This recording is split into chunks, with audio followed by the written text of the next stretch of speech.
민선 8기 경기도의 목표인 투자유치 100조 플러스 달성이 한 발짝 더 가까워졌습니다. 경기도는 민선 8기가 시작된 지난 2022년 7월부터 올해 11월 30일을 기준으로 약 73조 3,610억 원의 투자유치를 달성했다고 오늘 밝혔습니다. 이는 2년 4개월여 만에 목표 투자액의 약 73%에 달합니다.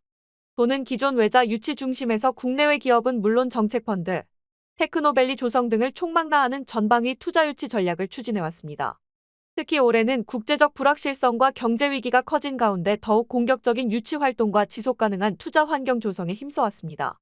경기도의 올해 해외 투자 유치 활동 시작은 지난 1월 세계경제포럼 현장에서였습니다. 다보스 포럼 참석차 스위스를 방문한 김동연 지사는 이곳에서도 투자 유치 활동을 전개했습니다.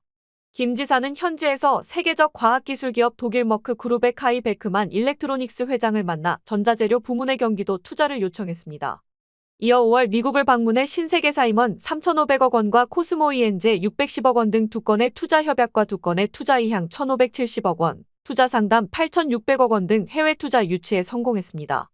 이후 김 지사는 10월 다시 미국을 찾아 ESR 캔달 스퀘어, UL 솔루션즈로부터 총 2조 1천억 원의 투자 유치를 확정하고 이어 네덜란드로 가 세계적 반도체 장비 기업인 ASM과 ASML의 본사에서 투자 협력 방안을 논의하기도 했습니다. 이러한 노력으로 민선 8기 경기도는 11월 30일 기준 국내외 글로벌 기업으로부터 20조 2,487억 원의 투자를 유치했습니다. 반도체, 친환경 물류산업 등 첨단 기술 분야 기업을 집중 유치한 결과 ASML, AMAT, 온세미, ESR 캔달 스퀘어 등으로부터 14조 2,077억 원의 투자 유치를 달성했습니다. 이 중 반도체 진공장비 분야에서 세계 최고로 손꼽히는 일본 알박사는 지난 10월 평택시 청부급에 소재한 경기도 어연안산 외국인 투자기업 전용 임대단지의 반도체 제조장비 기술 개발을 위한 테크놀로지 센터를 준공했습니다. 지난해 4월 김동연 지사가 일본의 알박 본사를 직접 방문해 거둔 결과물로 당시 1,330억 원 규모의 투자 유치 협약을 체결한 바 있습니다. 경기경제자유구역에는 미국 에어프로덕츠, 일본 도쿄오카 공업, 현대모비스 등의 수소반도체 모빌리티 등 핵심 전략 산업 분야 앵커 기업을 비롯해 6조 410억 원을 유치해 혁신 생태계 조성에 기여할 수 있게 됐습니다.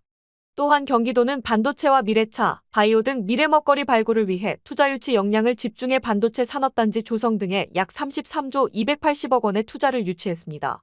도는 평택고덕, 용인 원삼 남사 등지를 연결하는 29조 3,209억 원 규모의 세계 최대 규모의 반도체 클러스터를 조성하고 있습니다. 벤처 스타트업 부문에서는 총 3조 5,911억 원의 투자를 유치했으며 화성기아 미래차 신공장, 화성 양감 수소복합 에너지센터 등 모빌리티 바이오 분야 1,160억 원의 투자를 유치했습니다. 산업단지 테크노밸리 공공주택지구 산업지구 조성에 따른 기업 유치 효과는 17조 7,298억 원으로 집계됐습니다. 판교 제이테크노밸리, 김포 하군 5일반 산업단지 등 13개 시군, 35개 산업단지 용지 분양으로 9조 3,328억 원에 달하는 성과를 거뒀습니다. 또 산단 외 공업지역과 다양한 기능이 어우러진 자족도시가 될 공공주택지구 자족용지 분양에 8조 3,970억 원의 기업 유치 성과를 달성했습니다. 이 밖에도 도내 중소벤처기업의 투자 기회를 넓히기 위해 조성한 지펀드는 민선 8기 2024년 11월 30일 기준 8,526억 원이 조성됐습니다. 지펀드 투자를 통해 기업 상장, 예비 유니콘 및 아기 유니콘 46개사를 배출하는 성과도 거뒀다고 도는 설명했습니다. 아울러 정보기술, 생명공학기술, 환경공학기술 분야를 중심으로 한국과 공모 R&D 사업에서 총 1조 5,019억 원을 확보함으로써 국내외 특허 6,265건을 출원하는 등 미래성장 산업 육성과 산업 경쟁력 확보에 큰 기여를 했습니다. 팍스경제TV였습니다.